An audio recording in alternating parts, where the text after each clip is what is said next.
that the hardest thing in the world is to understand income tax. Why this government's taxation policy continues to widen the stark divide between the two Indias. It is a small concern that the same UP government who was unable to count the number of deaths in the Kumbh stampedes and give the country a number was magically able to insist that precisely 63 crore people had bathed in the river. So a billionaire and a daily wage earner both pay GST on food, on transport and essential commodities. The government has done nothing to alleviate this burden.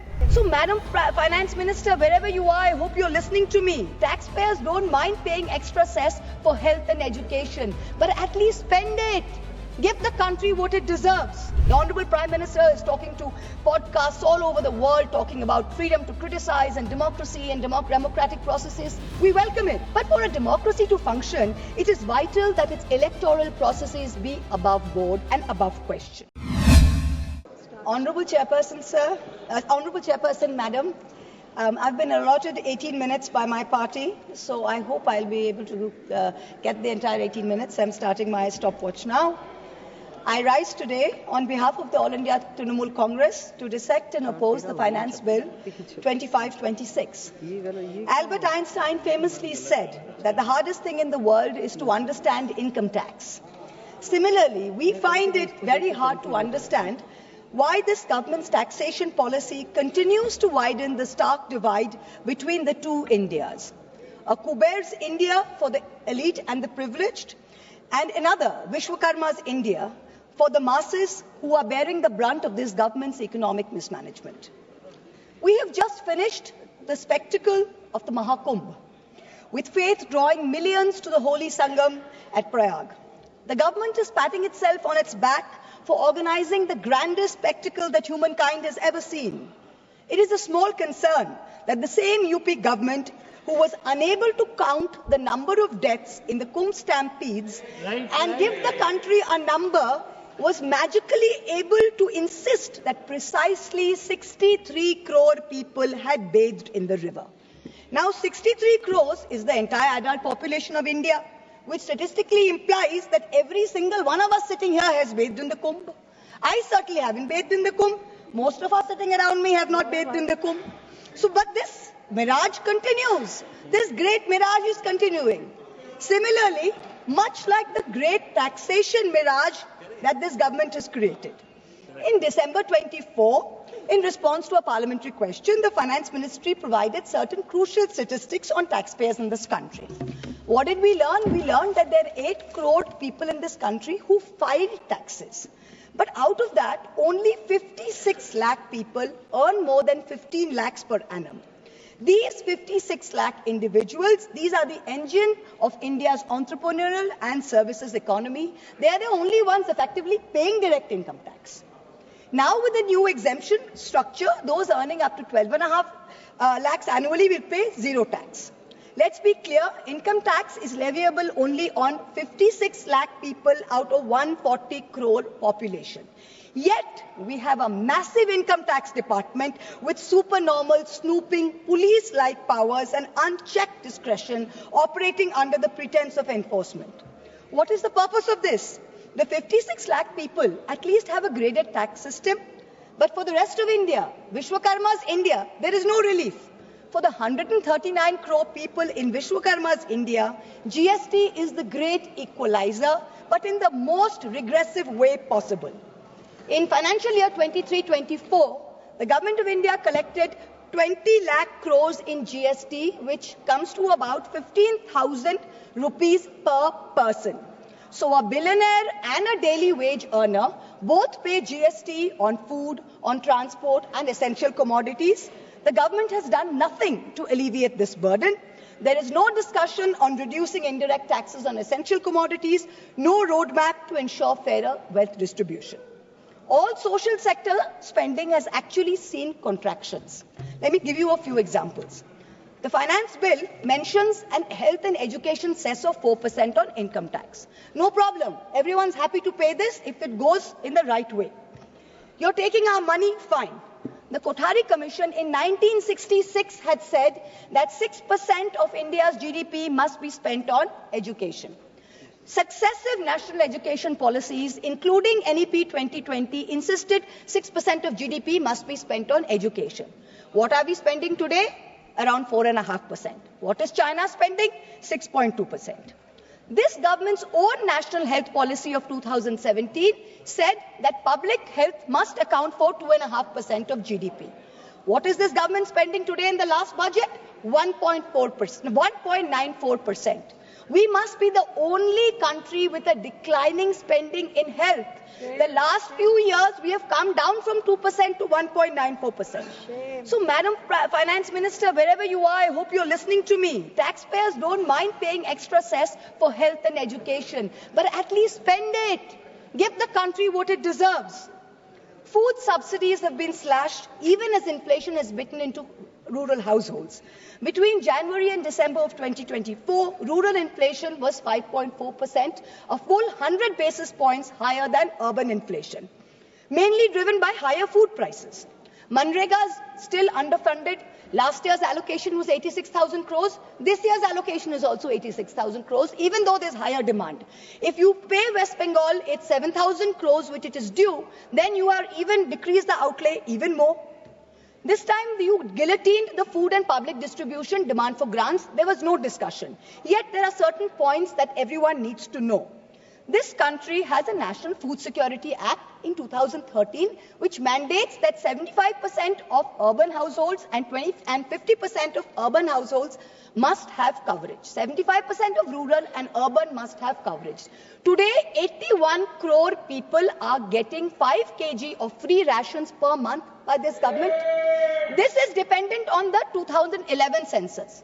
Now, the government on affidavit told the Supreme Court that we haven't had a census since 2011. We don't even know when the next census is going to be. So the government says, well, how are you going to revise the numbers? There are many poor people who are not getting rations.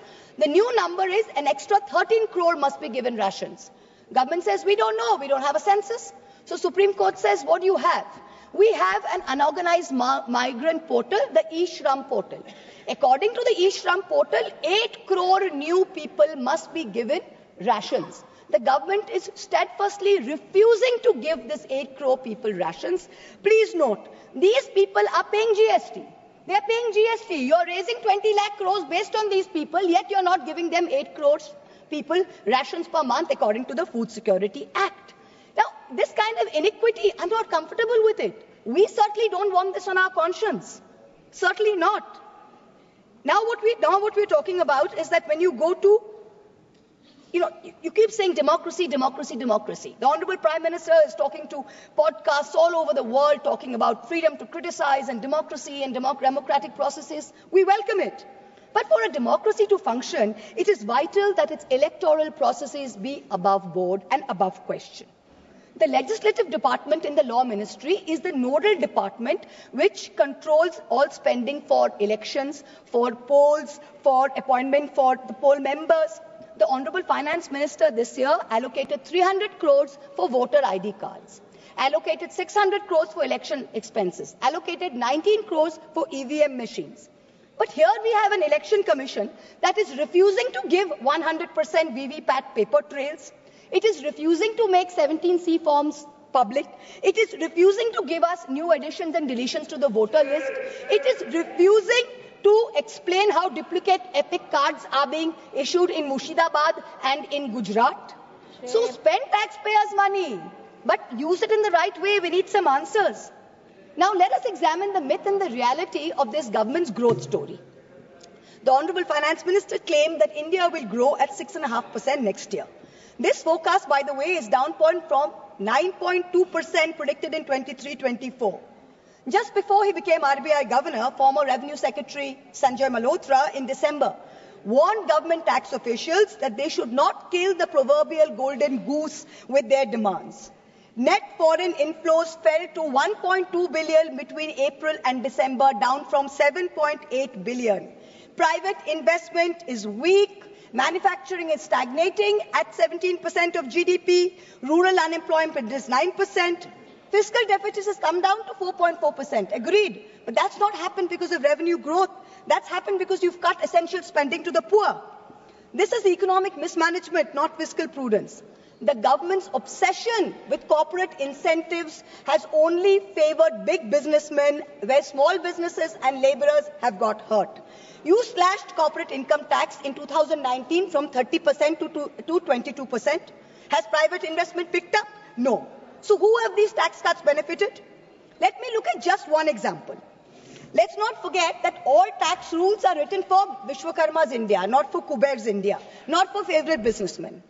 When it comes to crony capitalists, there are special rules. Please listen. In 2016, there was a rule that there can be no SEZ which has only a power plant. No power plant, only SEZ. But for a very special friend, Mr. A, this was done in Godda, Jharkhand. Mr. A received not only billions in benefits during the capex phase, but receives an ongoing benefit on no import duty for importing coal, no coal cess, no domestic supply obligation. Savings of clean energy cess were 320 crores per annum.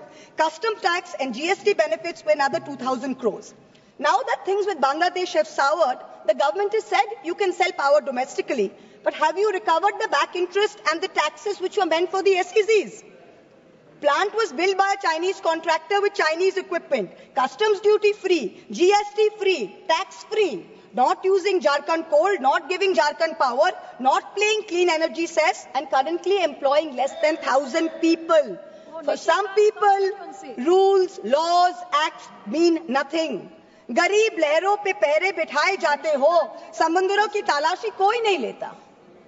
Stock market investors, corporates, small business owners have all become victims of the worst kind of tax terrorism. According to the last budget receipt of July 24, total income tax under dispute was 10.5 lakh crores.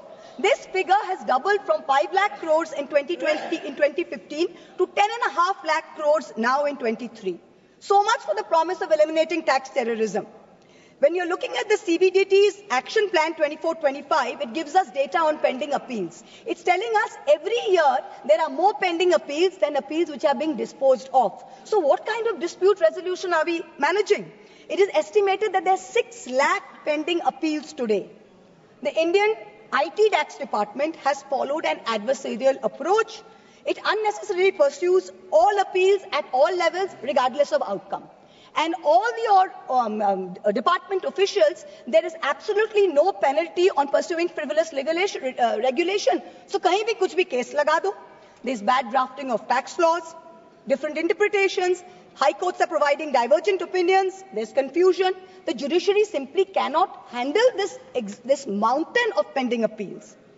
More than 17.5 lakh Indians have acquired foreign citizenship of another country in the past decade. An estimated $21,300 millionaires left India in the past 3 years alone. तुमसे दूर जाने की ख्वाहिश नहीं, पर तुम्हारी शक की डर से बहुत डर लगता है. तुमसे दूर जाने की ख्वाहिश नहीं, पर तुम्हारी शक की नजर से बहुत डर लगता है. This is what people are telling this government. GST is a nightmare. You are having to wade through 100 different tax rates, including cesses. Multiple rates, ensuing confusion has facilitated an alarming GST evasion of 2 lakh crores, almost double the 1 lakh crore evasion that was there in fiscal year 2023. 18,000 fraudulent entries have been uncovered. Many more are likely. Senator Barry Goldwater, the Republican senator in the United States, famously said that the Income Tax Act has created more criminals than any other act of government. This is really proving true in India's case. Honourable Chairperson, the government's draconian taxation policies have turned our stock market into a breeding ground for tax uncertainty. Let's examine the facts. They're mind-boggling.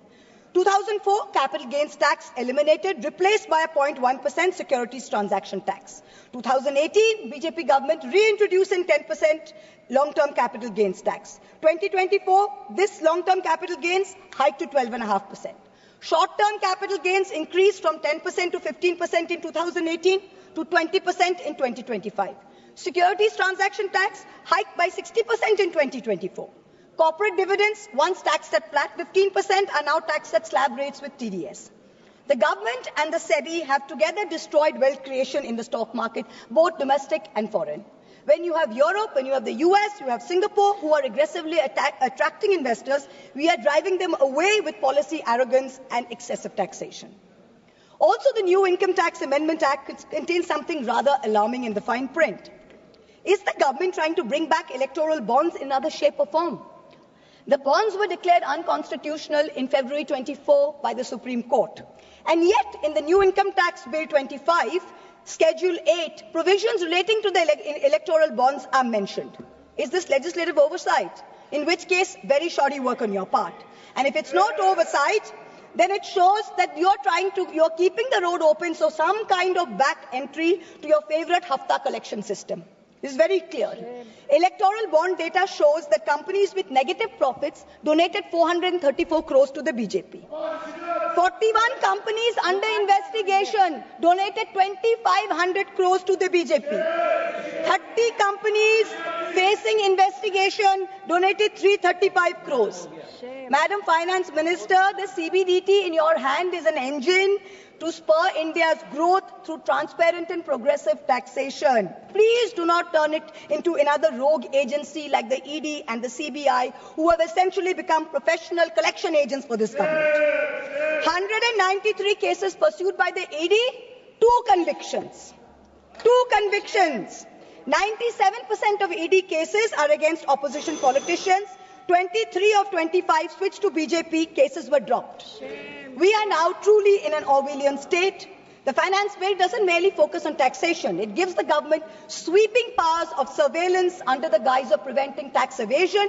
The government now seeks the right to monitor emails, see social media accounts, private messages. The finance ministry can share this data with the enforcement directorate, with the IT department and all other agencies. If 97% of this country is tax exempt, then who will the tax authority scrutinize? The poor 3% who are actually paying taxes, who are the hardworking individuals, who are propping up the service sector. Instead of using Pegasus secretly, the government is now openly spying in the name of suspicion. The new income tax law enables the sharing of information across 10 government agencies. Is this the government's idea of respecting tax-paying citizens who are funding its coffers? I've got time, madam, 2 minutes. While I always try and stick to the narrow confines of topical debate, I am now going to take a cue from the Honourable Prime Minister, who so effectively managed to speak about Vasudhaiva Kutumbakam when asked a pointed question by the US media about crony capitalists and their accountability to the law. So I too am digressing to speak on an issue which has immense controversy and intrigue attached. The story about bundles of currency notes discovered in the outhouse of a judge of the Delhi High Court. Now, the veracity of the incident is still being ascertained, but the Godi media has gone to town debating whether the appointment of judges and how the government of the day must have a preponderant say in the appointment process. We saw the Sushant Singh Rajput case suicide and how an innocent woman was vilified by the Godi media, name dragged through the mud. Same thing happened in my case. Now you see this media are trying to mahol banao. They are trying to toe the government line to suborn the higher judiciary. Someone who cannot be named in this house, who presides over a neighbouring chamber, has already added his 2 cents and said how he thinks that the government should do away with the collegium system. Mark my words, just like the Election Commission has been emasculated by the government takeover of its appointments process, this brouhaha and media plans are the beginning of an effort to bring back something like the NGAC with complete government control and do away with the collegium system. No amount of money apportioned to the judiciary will be of any avail unless its independent character is zealously guarded. This is something that we in this House must be allowed to debate. Coming back to the finance bill, it is nothing but a testament to this government's flawed economic vision. I oppose this bill because it taxes the wealth creators, ignores, I've got 10 seconds, madam, ignores the poor and empowers the government with unchecked powers of intrusion. India deserves better. I end by quoting George Orwell in 1984. Every record has been destroyed or falsified, every book rewritten, every picture has been repainted, every statue and street building has been renamed, every date has been altered. And the process is continuing day by day and minute by minute. History has stopped. Nothing exists except an endless present.